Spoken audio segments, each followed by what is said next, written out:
Hi, everybody, and welcome to the Friday edition of Moohead Radio. I'm your host, to Big and Furry Bovine, and looking out of the corner of my eye as Brandon Geyer loops a doubled on the right field line. What a ridiculous game this is. It's like 2 degrees below zero, and the ball is. It looks like they're playing wiffle ball out there, folks. The game is in the bottom of the sixth right now as we start the show. Sorry, the Indians keep interfering with my program schedule, but what can I tell you? This game is short and shorter. If there's Dumb and Dumber the movie, this is short and shorter. The ball's just not carrying at all. So it'll all be part of Mr. Moohead's rant today because Mr. Moohead is angry. When I see things that bother me, I want to relate them. I want to relay them to you because there aren't that many things anymore that get me angry. I'm going to start out with the Cavaliers and the Wizards. Okay. Everyone knows who's a sports fan. Your team could win, your team can lose. All right. And a win is a win and a loss is a loss. And nobody keeps swinging away. It'll go nowhere. The losing, though, can be done in a couple different ways. One, you can play your heart out, play a great game. The other team just plays better. All right. That's one way you can lose. Another way you can lose by giving no effort whatsoever. That's another way you can lose. Or you can do bonehead things like the Cleveland Browns and snatch defeat from the jaws of victory. That's another way you can lose. What I saw last night from the Washington Wizards was the most pathetic, lame example of professional basketball that I have seen in years. And that organization deserves to be torn apart. Let me explain. Here you have a team that's up 17 points in Cleveland with 7 minutes left in the game. And they start down the long road of managing to lose. They had lost 6 of their previous 8 basketball games. And to tell you the truth, they were just whipping the Cavaliers up and down the floor. The game was out of hand. The Cavs were out of it. LeBron James checked back into the game. And not only did the Wizards decide all simultaneously to bow to the king, but they did everything they could humanly do to lose the basketball game. And it isn't just the culture in Washington, which has been bad ever since Gilbert Arenas, and I forget the guy's name, had an argument that resulted in a gun being pulled in their locker room. The Wizards are a notorious dysfunctional organization. And this dysfunction has followed them the last several years. And it is a well-chronicled knowledge that Bradley Beal and John Wall don't have good chemistry and that they don't get along. When John Wall went out of the lineup for the Wizards actually played better for a while. Then things started getting worse. Then John Wall came back. The Cavaliers catch up in the game, and it comes down to the final possessions. John Wall has made a couple of shots that traditionally John Wall doesn't make, which is anything like a 3-point shot or a mid-range shot. Comes down to the final 2 possessions of the game. The Cavaliers, on the one hand, force a foul when Green gets a rebound and they foul him when he offensive rebounding a ball on a missed shot by LeBron. And Cavaliers end up taking the lead. But the previous possession and the final 2 possessions of the game are absolutely mystifying. What is Scotty Brooks, the head coach of the Washington Wizards, being paid for if John Wall can just hog the fucking ball at will? I am so sick and tired of selfish point guards in the NBA, I could vomit. Watching John Wall last night was just like reliving my worst fucking nightmares of Derrick Rose. How can you have a point guard who's only good when he's handling the ball and penetrating and shooting the ball? What good is John Wall as a 41% shooter from the field if he thinks, as the distributor of the team, that he's going to take every important shot. How is it humanly possible that Bradley Beal, a career 46% shooter against the Cavaliers and an unstoppable one-on-one guy, how in the hell is it possible that Bradley Beal didn't even touch the ball in the last 2 possessions of the game? It's mystifying. Absolutely mystifying. And for one, I look at it and I'm a Cavaliers fan, but I'm like, on what basis does the coach allow this to happen? Out of timeouts, can't yell at John Wall, don't shoot the fucking ball, asshole. How hard is it for the head coach to pull the reins in on a player who obviously wants all the glory for himself? And this is an important game because they're fighting for playoff position.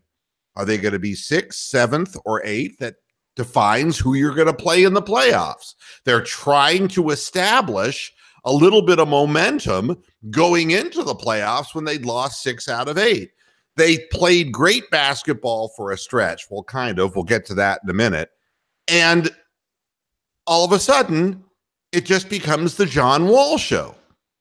So much so that by the time he guns a shot that is so far off the mark, and he did that several times in the closing minutes of the game, that Markieff Morris, just literally was like, why? He was looking at John Wall and go, why? And it's like, when your players have turned against you, it's just no damn good. Then it comes down to him backing somebody down, missing a shot. And then he decides he's going to penetrate and he's going to try to assuage Morris. And he leaves his feet with reckless abandon and throws the ball right to Cedi Osman. Ball game. It's all over. A 17-point lead squandered in less than 7 minutes. Something only the dysfunctional Wizards could do. Now, you're saying, now, Mr. Moohead, why are you so angry about this? Your team won. And the answer is, ignorance in sports drives me crazy. The Cavaliers fell behind by 17 points for a reason.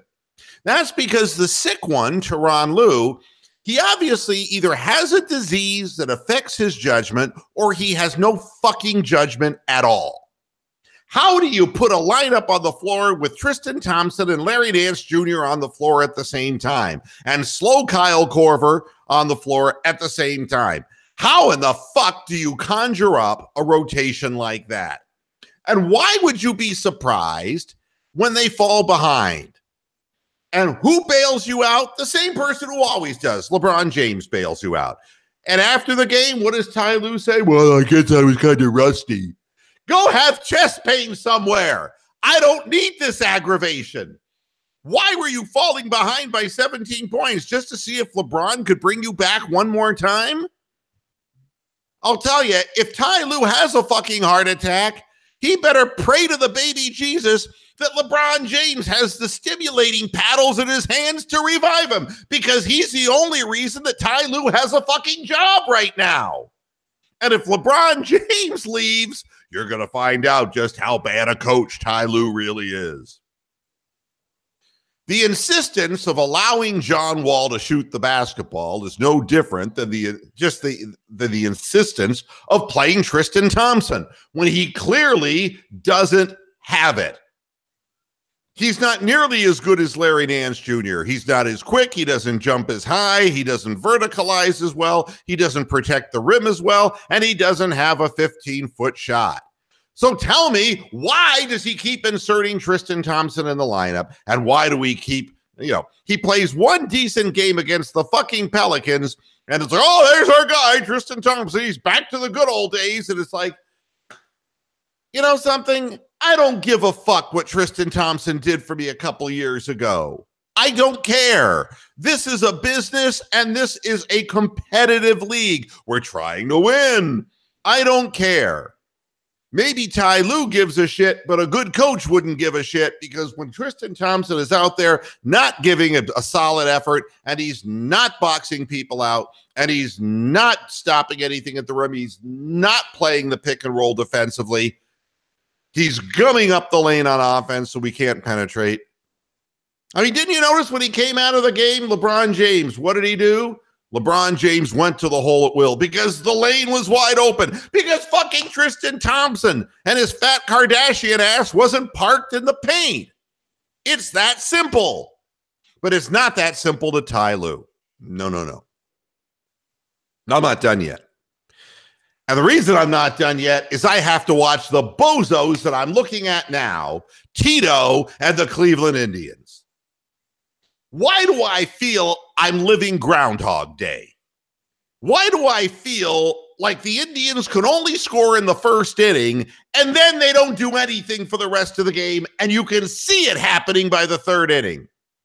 Why is it, and I can't figure out why, the Cleveland Indians would be in a close game like this one, get your leadoff hitter on, why don't you tell Kipnis to bunt the fucking ball so that a runner will get in scoring position? So just in case a guy slaps a single on a cold day, we can score a run. What a fucking concept that would be. No, Tito's got to go to play crooked score baseball on a day where you can't hit the ball over the outfielders' heads. The outfielders are coming in on everything. Only Tito would play for more than one run in a game like this. Meanwhile, Ned Yost, he bunts with men on first and second, and it's only the ineptitude of his hitters that didn't get the runners in.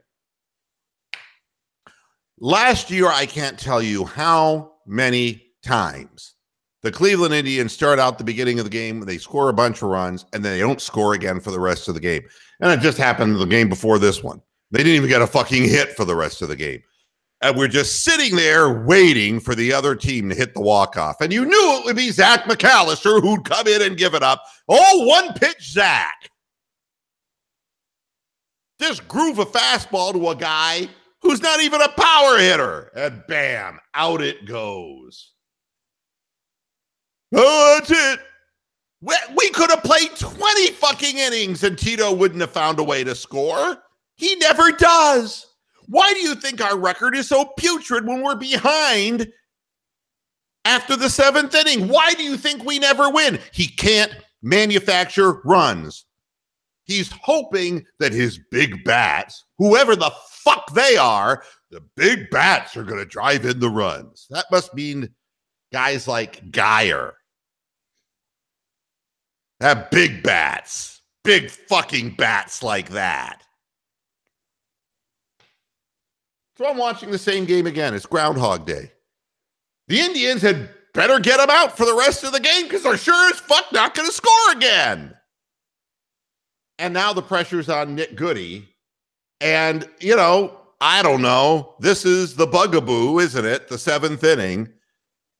The seventh inning stretch is the seventh inning stretch of the imagination that we actually have a pitcher that can fill that inning. That's the seventh inning stretch in Cleveland. But I'm so tired of seeing the same thought process. And it's the same thought process. Well, John Wall's the point guard. We'll let John decide what's going to happen to the game. Oh, John decided he's going to take all the shots. Okay. And after the fucking game, John Wall's laughing and yucking it up with LeBron James. If I were the goddamn coach, I would be done with it. I would be absolutely done. I would sit his ass down. That's the furthest the ball was hit today. It went on the warning track. But no, he'll come out the next game and he'll do the same thing, and he'll be allowed to do the same thing. The same thing here. The Cleveland Indians, the manager won't adapt to the circumstance, to the weather, to the situation. So we're forced to watch the same game over and over and over again. It's pathetic. All the walk-offs that the Indians have are in tie games. All this, progressive field magic. This is how many walk-offs the Indians, it's 4-4 or 3-3 in the ninth inning, and they scratch a run across, and that's, they're not coming back from 3-1 down in the ninth inning to win ball games, folks. That isn't happening. Take a look at the record for the past goddamn many years. It just no.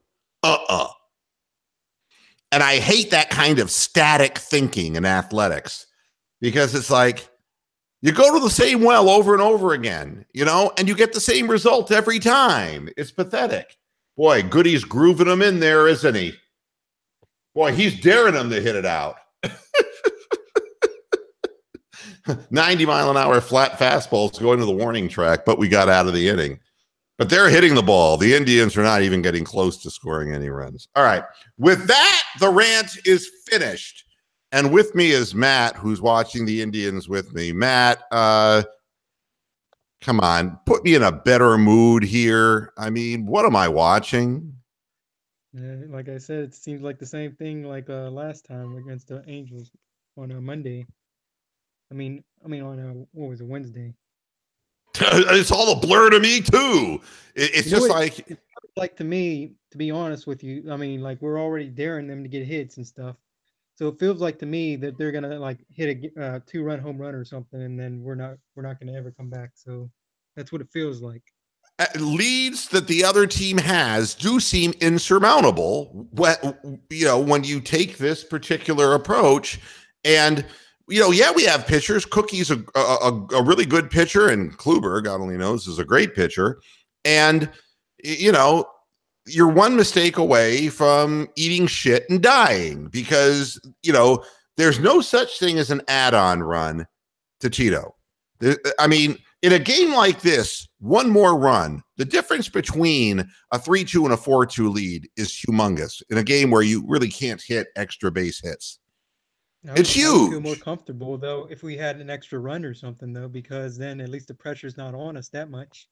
Well, yeah, but I'm saying we had a leadoff runner on base and Kipnis with the bat in his hand and nobody out. And why is, what's wrong with bunting him to second? What's wrong with playing a little percentage baseball and passing the opportunity on? It's called sacrifice. Jesus Christ did it. If Jesus could sacrifice himself for man's sins, then God damn it, Jason Kipnis can sacrifice himself to get a run home. We were also handed that run because when Lindor struck out, he couldn't find the ball. That's exactly right. I mean, you take advantage. We had to take advantage there, and then obviously you just bunt it and run to second, and then at least try to get a base, run the man home. Yeah, and also there was another error of a throw that pulled the pitcher Duffy off the bag. That was a freebie and an error. We're not exploiting anything. If you get a leadoff hitter on first base, you need to bunt him to second on this day. How hard is it to deaden the ball off the bat? Because everything's dead off the bat, Right. And this other thing that bothers me is we're swinging at pitches that aren't even near the plate. I mean, here's a 2-0 count, and now it's 3-0. And this is Rajai Davis. And Rajai will, I don't care what this is. You don't swing 3-0, okay? You're going to force him to get into the strike zone twice. And there's strike one. And that's fine. Make him throw the ball over the plate. Because if you can get a cheap way on first base and just walk, that's wonderful. He got a base hit. So now, is he going to take second? He most certainly is going to try. Oh, yeah, he did. Yep. A little deadline drive. Now, do you think Tito's going to bunt now? I have an idea. Why don't we put Roberto Perez in and see if he can bunt it? If you could bunt it, you could just get a sack. We could just get a sack fly, get the runner in. So I don't understand how hard that is. Well, I mean, on this day, hitting a ball deep enough for a sack fly might be an issue. But I knew when that ball deadened off the bat and went up the right field line that Rajai was going to try to get to second base. Now, he can score on any hit. He's blazing fast. So who's up at the plate? Lindor. Well, Frankie's got to lay the bunt down. I don't want to see him swinging away.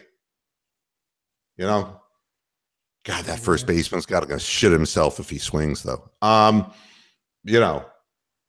Frankie looks like one of those westerns. He's going to hold up a stagecoach, man. He's in the Himalayas, man. It's freezing cold out there today. Clevenger's wearing a parka. He just bunted ball two. At any rate, to me, a game like this, that fourth run is most likely the ball game. and we've had an opportunity to get it in a scoring position. Now it's in scoring position because of a leadoff double. And now you've got to get him the third. And now he's swinging away. But he hit it to the right side of the infield and moved him the third. So at least he got that done right. You know, obviously, there is something in the mentality of this organization that hates bunting. They're going to allow people to just decide what they're going to do, just like John Wall. I mean, if Frankie decides he's going to swing away, swing away. You know, and now look who's up. Jesus Christ himself, Mr. I don't sacrifice for anybody. The slow-footed Jason Kipnis, who let a ground ball get through the middle that had been deflected by Cookie, that any decent second baseman would have gotten a glove on. That's who's up. And he'll swing at the first pitch probably. No, he's going to take it for a strike. I don't know. I'm tired of Kipnis. I'm just tired of him. I mean, you realize you could have somebody at the plate who'd have a chance to actually make contact with the ball. Oh, that's a bad break. That is a bad break. A line drive, but right off the third baseman's glove in front of him, and Rajay couldn't score. Inning over just about. Yep. That's what happens when you're Jason Kipnis. You got no luck either. That ball was right at him. I don't know how Moustakas dropped that ball. Yeah. Well, now what? Ramirez up. Got to get a 2-out hit. And at least the Indians have hit a few balls here on a line this inning. I'd take the pitcher out. They're going to intentionally walk Ramirez. And Yost ain't going to let Ramirez beat him. Yeah. You know, who's coming up? Who's hitting? Is Encarnacion? Yeah, Edwin, yeah.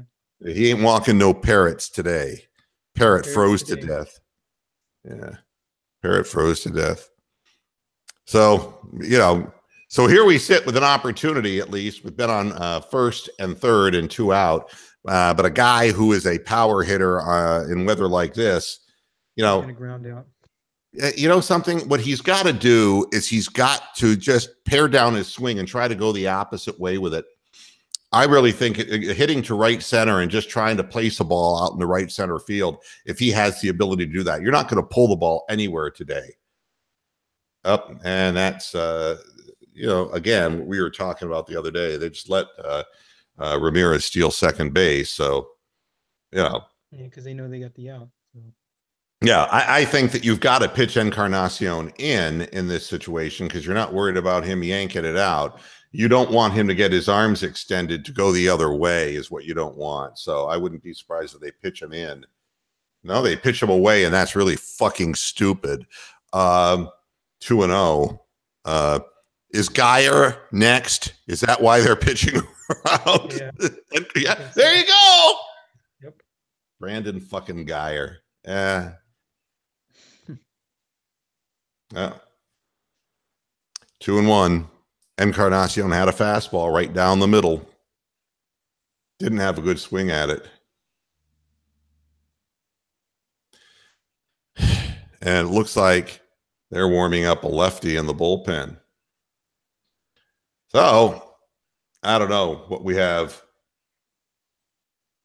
He just blew 96-mile-an-hour gas by Encarnacion. That's not good. If you can't catch up to a fastball, not good. He's going to come right back with the heat. He's going to come right back with the heat after he saw that. Yeah, I knew that was going to happen. Yeah, you were right. He just topped it down the third baseline. Inning over. Momentum. Royals. Okay, good. Got that out of my system too. All right, so I've ranted about basketball. I'm complaining about the lack of thought that goes into. I'm going to check out the chat room real quickly here. I'm not ignoring you folks. Tony the Calf. Browns trade Kevin Hogan, a 2018 6th-round pick, to Washington for a 2018 6th-round pick. So Kevin Hogan was worth nothing. Doesn't that mean the Browns got rid of all their quarterbacks from last year? Oh yeah. It was the warehouse sale. Everything must go. Yeah, all gone. Amsterdam saying it seemed Ty Lue switched teams to coach the last 7 minutes of Wizards. Yeah, you know. And Tony is saying Deshaun Stevenson. Yeah, right. Javaris Crittenden. Thank you. That's the guy with the gun. Javaris had a gun. Yeah, that was the guy who was in the altercation with Gilbert Arenas over a card game in the locker room. Yeah, okay, so the full information, Kevin Hogan traded in exchange for a 2018 sixth-round pick, number 188. So basically gave back the sixth-round pick, number 205. So Kevin Hogan was worth 17 places in the sixth round of the 2018 draft. Wow. And that's Dorsey, who originally kept Hogan as his quarterback on a roster in Kansas City. The Cavs did have 39 points in the first quarter. Yeah. Paul Baker in the chat room saying, that's all Hogan's worth. I'm surprised we couldn't get more. well, based upon the game he started where he floated everything like a balloon, I think that's, you know. Amsterdam says, Thompson has diminishing skills. Yeah. Ron Shane says the Indians look like they might win 50 games if they're lucky. Well, I mean, you got to hold on here. Again, Matt and I have been saying it over and over. This is the way the season always starts. You've got to be close around 500. You got to play 500 ball to get through April. And then when the weather heats up, you'll be okay. But you cannot afford to fall behind seriously under 500. It's not a good thing. And now go ahead. I'm sorry, Matt. I said at least get it to 500. That's it. Behind that. It's Miller time right now. You're right, Ron. So, yeah, this should be great against a lefty on lefty against Miller. He just bury the ball in on the guy, man. Take his hands off. 2-0. I don't want to look at this, to tell you the truth. When you don't get that run in like the last inning, when you fuck it up, the next inning, payback's a mother. That's something we've seen over and over too. I love Andrew Miller though. He's been nothing short of remarkable for the Indians. I liked him better than I like Chapman. So, and boy, let's get squeezed out here. It's 3-1. You cannot walk this man. You cannot walk the leadoff hitter when it's 60 below zero. Somebody tell him. Oh, he walked him. Oh, nah, damn it.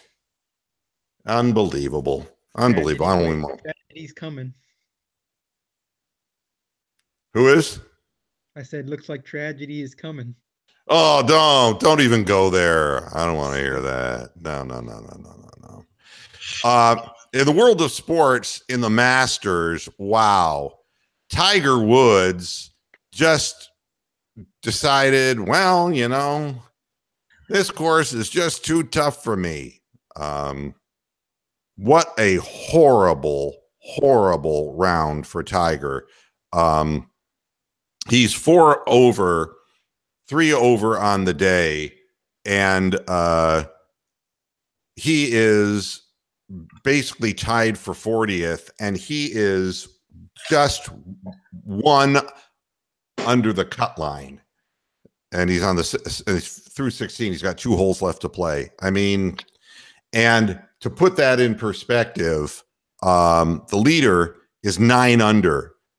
Tiger is 13 strokes off the lead. Patrick Reed leading, and he's 6 under today.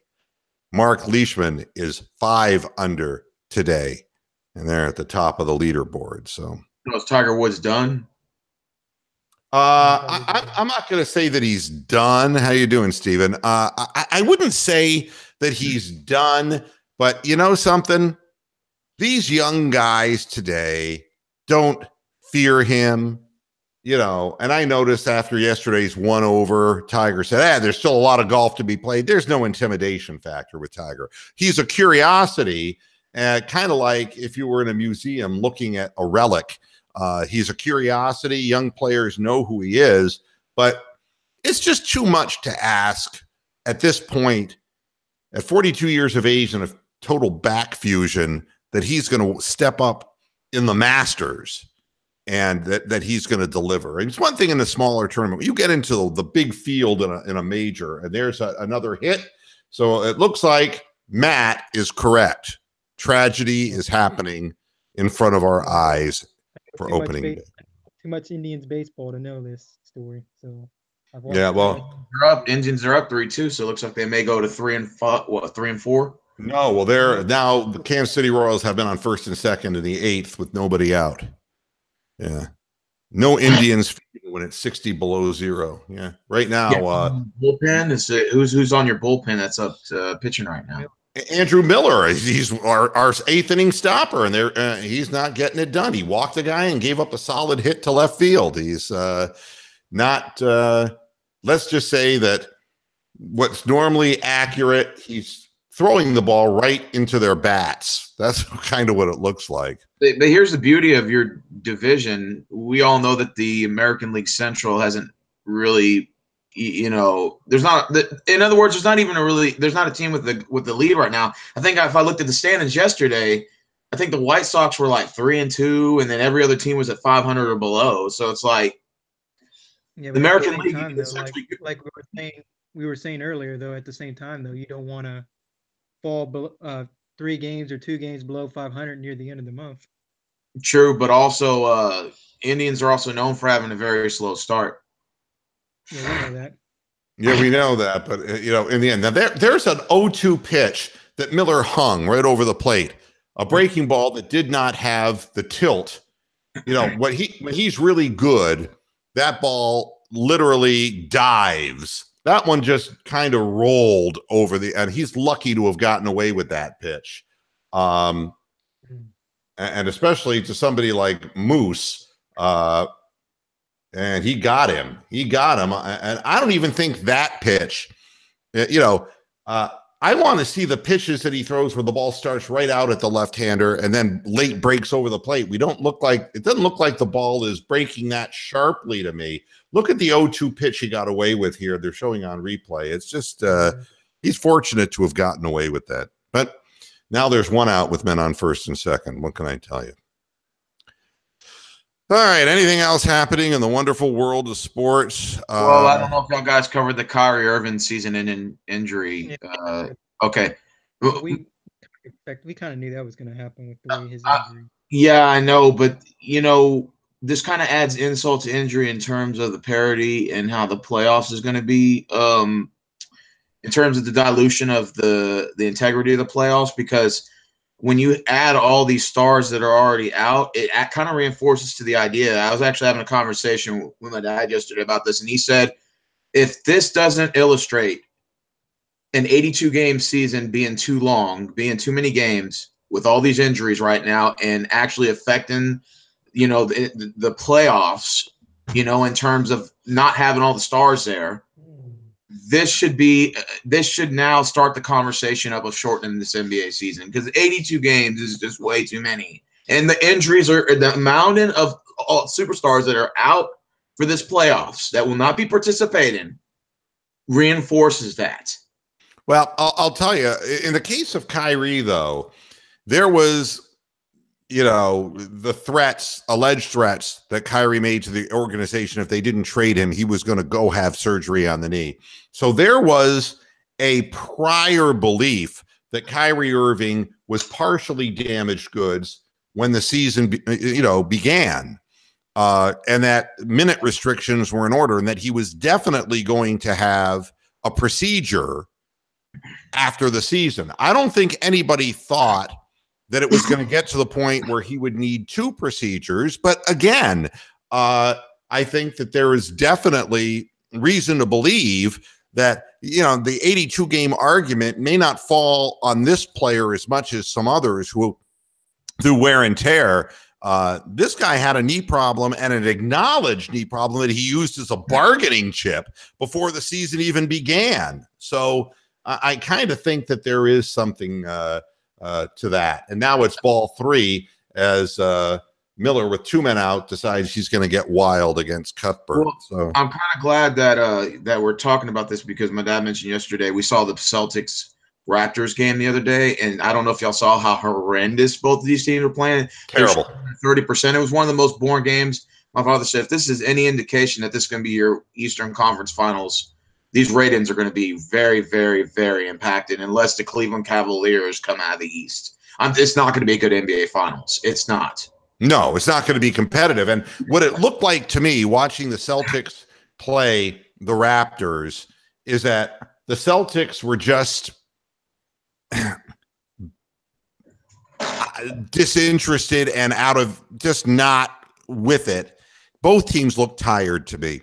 They really did. They both looked like, they were just hoping that their 3-point shots were going to fall. There was no, the first half of the game was just absolutely terrible. 28% shooting from the field for both teams combined. It was just horrible. And then by the time, Matt, it didn't happen yet, out of the inning by throwing 3 straight strikes with a 3-0 count. Well, we still got to get a run, though. We got to get an insurance. Here goes also another thing. If you watch that game, the Raptors-Celtics, I think the Raptors were up by 15, and there was a point in the game in the third quarter where there was no basket for about 5 minutes. And I'm Boston had a chance to cut the lead, and Toronto was trying to lose. They were trying to help them, and the Celtics couldn't do anything. And I'm watching the game, and I'm like, if this is any indication, this is your Eastern Conference Finals, you better turn your television off. LeBron has to be in the East. He has to win the East for this NBA Finals to even be somewhat watchable. There's no way. There's no other team in the East that's even watchable at this point. No energy in that game. There was no collective spirit that I could find. It was like they were sleepwalking through the game, and it was like Boston had already said, we don't care. We're solid at number 2, and we really don't want to push for number 1. And I think the team we're going to see tonight in Philadelphia, who's won now 11 in a row, they're you got Ben Simmons, who's playing remarkable basketball. They're winning without Embiid. They've got energy. They're putting together a great run at the end of the season. I understand they're not going to compete with anybody in the West, but you look at who's playing what way right now. The Wizards are dead in the water. The Celtics look like they're dead in the water. The Raptors look like they're dead in the water.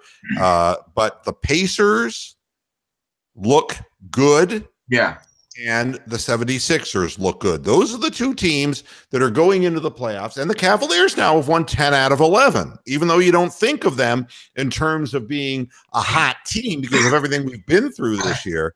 Those are the teams that are playing the good basketball going in. And this is going to be a very hard game for Cleveland to win on a back-to-back because we had to come back and expend an incredible amount of energy in last night's game, and don't feel bad if you end up getting beaten and the Sixers end up with the 3rd seed, because again, the 4th seed, if you can get through your first round, it's kind of groovy. You get to play the Toronto Raptors, who look like they don't have a clue how to beat the Cleveland Cavaliers. So no team does in the East right now.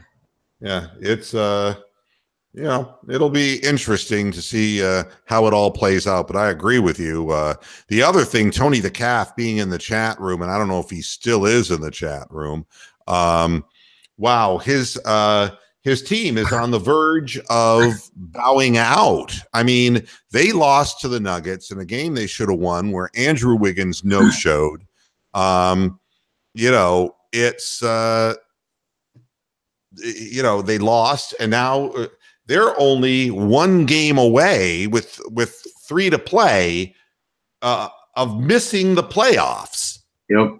Timberwolves. And that's an absolute, there's no way that should be the case. They've got to bring Jimmy Butler back out on the floor. They got to do what they. Huh?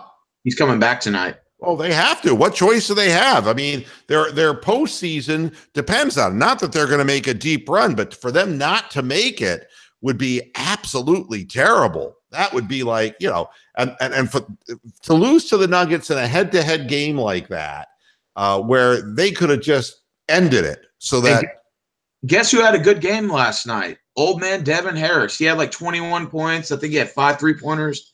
at one point, 3 in the third quarter towards the last minute of the third that kind of helped the Nuggets gain a 9-point lead. So shout out to Devin Harris, man, for his performance last night. He played one hell of a game. Yeah, and I know Ron Shane's in the chat room saying that Shaquille O'Neal said that Kawhi Leonard was going to go to Boston next season. Yeah, it did come out of his mouth, but I'm not sure. But I can tell you, Boston needs a big three. Kyrie Irving is not going to be able to do it with Gordon Hayward. That isn't it. My feeling is they need another sellable name. Wouldn't surprise me because everything points to Boston, even though they're having a difficult time losing two gifted players, one for the entire season and one at the worst time you could lose them. So Ron also says the Cavs better score 120 points tonight. With whom? I don't know. I don't know how you're going to do that. I'm concerned about how we're going to guard Ben Simmons. With his height, his length, his ability to get into the paint. I'll tell you who I like is Jetty Osman. I think Jetty Osman is going to be a player for the Cavaliers. He hit a couple of 3-point shots. He made the big steal at the end of the game when he's in for defensive purposes, using his height and reach. High motor guy. I think a guy like that has earned his minutes. And you could see that without Calderon, the team, it's not easy to get off to real good starts. Calderon has been a very valuable piece, but he's got a nagging hamstring. And when you're 36, and his history is that he gets leg injuries and they last for a while. So I don't know. Mr. Yeah. My father told me to ask you, do you think with all the injuries, do you think this playoffs will be kind of affected because of all these stars that are out? Well, I think that the league has its own, the lousy effort that the Golden State Warriors gave against the Indiana Pacers, for which Kerr was ripping his own team. It's wake up time, but when all is said and done, the Warriors will be there. They're playing out the string, and they're not going to allow themselves to get hurt. They're going to put it together in the playoffs. Do I think it's going to alter this? No, not really. I think that the best basketball that you're going to see is going to come out of the West. The East is, and honestly, nothing would surprise me in the East. Nothing. We don't really have that much. That's the furthest ball that's been hit, but at the wall, caught. Now it's all up to Cody Allen. But it is a save situation, Matt, so you don't have to be perspiring so much over there. Yeah, we're all nervous, aren't we? But no, I don't think. I think the winner comes from the West anyway, and I think that the East is going to be more entertainment from the NBA's perspective. That hey, you're not sure who's coming out of the East, and I don't think the Cavaliers are going to come out of the East. I just don't. I don't see it. What I see is the remarkable, incomparable LeBron James trying to pull a lame horse across the finish line. That I see. Yesterday's game was unbelievable. He checked into the game with 7 minutes left, and they were down 17 points. That son of a bitch came in, and he just put his head down, and he went to the hoop time after time after time, dishing out assists, scoring points and ones, getting to the free throw line. Yep. He has made a career of beating the Wizards, a career of finding ways from the time that he said something to Gilbert Arenas at the free throw line that led him to miss 3 free throws. I don't know if you remember that great golden nugget moment from the playoffs in which Gilbert blew all of his free throws. And because LeBron said, we're going to win. We're going to get the ball back. You're going to miss it, and we're going to win. And what does he do? In that game, everyone's saying on the Wizards is going to be LeBron, and he passes it to Damon Jones, who buries the dagger from the corner. If you remember that game. Then there was Little LeBron. Little LeBron was the game that he won by making himself smaller. Nobody expected him to make a baseline move.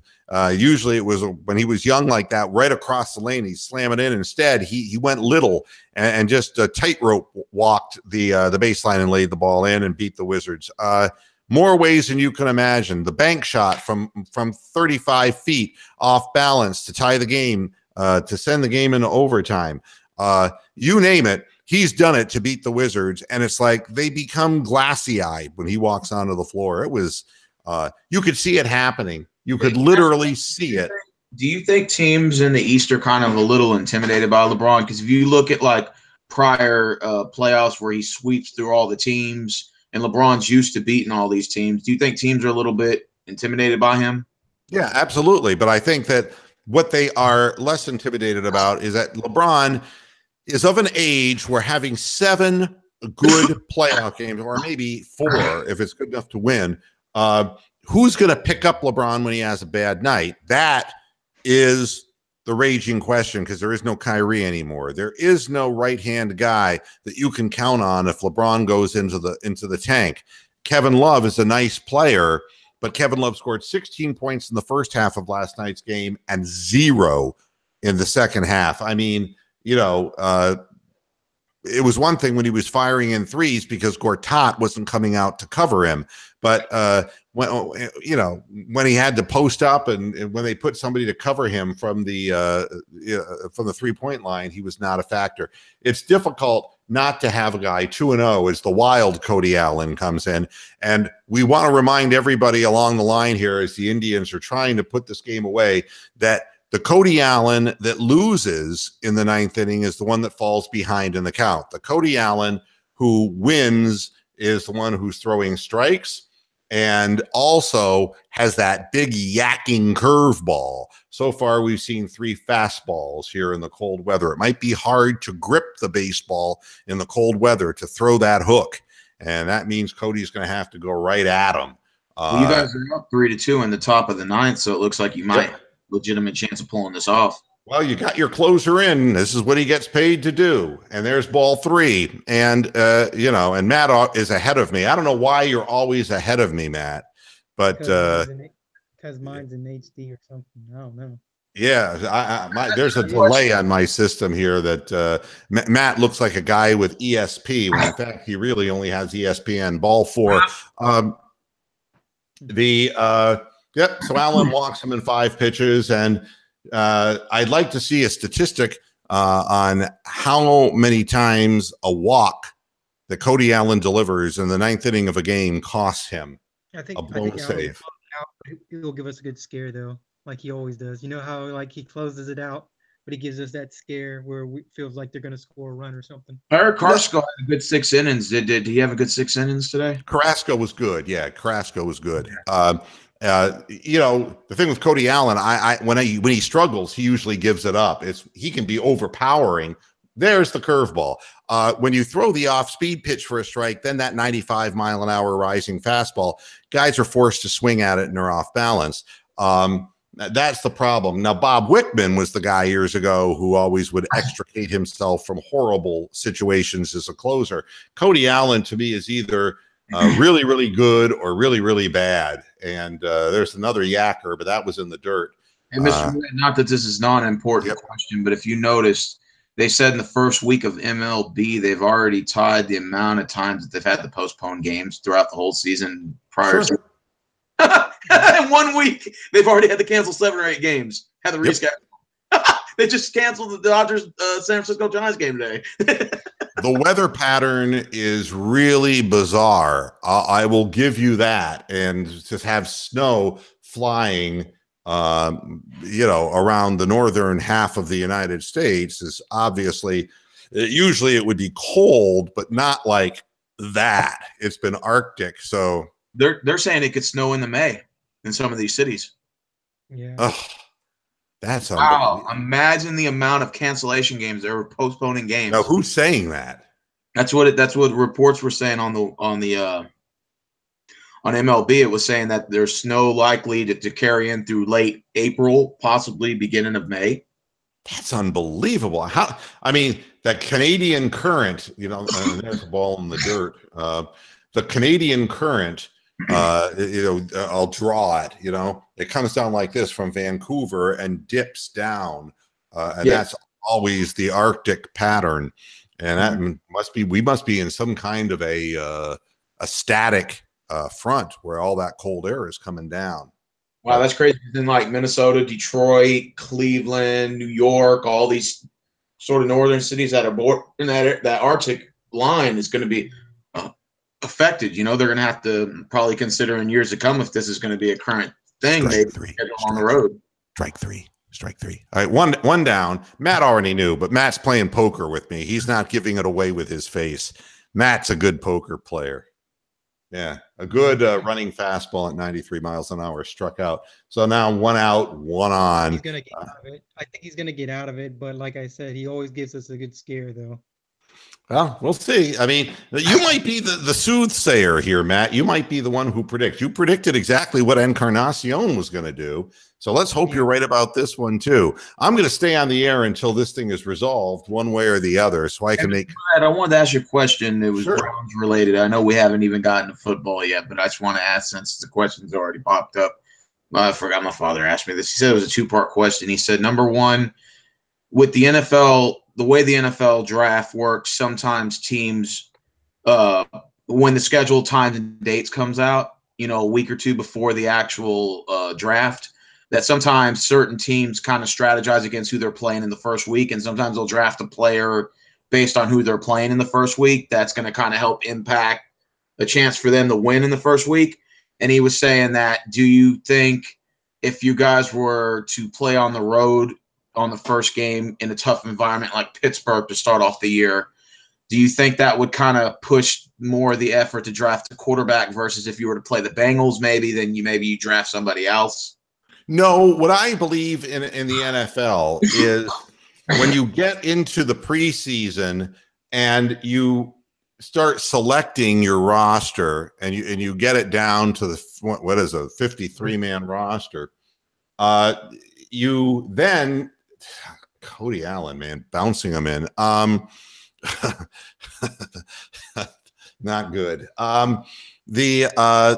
What happens is you have a few roster spots that are technically open. You'll declare your 53-man roster, but at the last minute, almost every time, you will start grabbing people off practice squads. Very often, the players who get grabbed off practice squads are the people who are your divisional rivals, so that those people who have seen the offensive playbooks and the defensive strategies, you might be able to, it's a double play ball, and we're out of this one, baby. The tribe has won. Well. In my mind, I predicted he was going to get out in a double play. So Cleveland won? Yeah, Cleveland did win 3-2. Yeah. Cody Allen got a ground ball to the shortstop right at Frankie. I was sensing we were going to get a double play to win the game.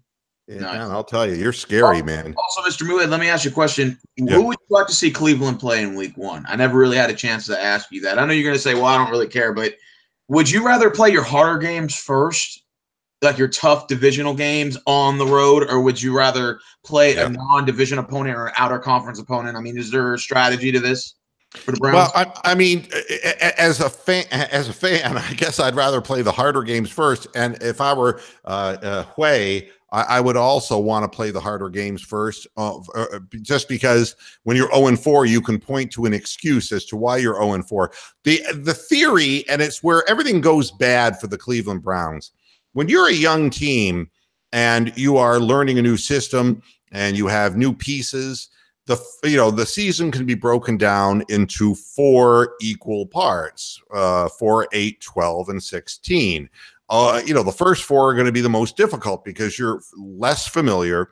People will be able to scheme for you, and you're not as familiar with the options in your offense and your defense. But games 5 through 8 and then 9 through 12, you should be seeing some steady improvement. The problem with the Browns is that there's no goddamn improvement. You just go through a season and it's like they don't have a clue. So realistically, I would rather be top heavy as far as difficult opponents at the beginning of the season. Hey, if you're going to lose, you're going to lose. But if you get better, you're going to have a chance to win some games later in the year when your guys start picking up the system better.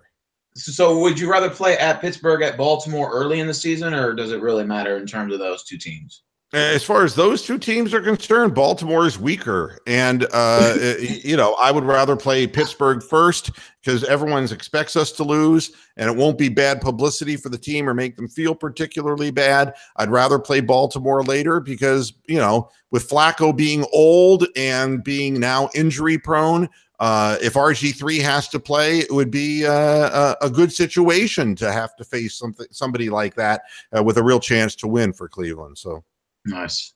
Yeah, that's how I see it. Well, I'm going to get out of here because I want to watch the game at 7:00. This is going to be a great game. The 76ers going to be the favorites in this game. Let's see what kind of wind LeBron James has in this back-to-back after putting out such a prolific fourth quarter effort yesterday. Matt, way to use your ESP. Your telepathic abilities are duly noted. I'm going to listen to what you say from this point forward. Your predictions are a damn sight better than mine. And yeah, he's magic. Just rub his head, get some of the magic vibes from Matt. And Steven, thanks for jumping in. I always appreciate it. Say hi to your dad for me, okay? Thanks. No problem. Alrighty. Everybody, thanks a lot for tuning into this edition of Moohead Radio. Back again on Monday. We'll be talking about what transpired over the weekend. Until Monday, hasta la vista, Pastor Heads. Have a good weekend. Good night.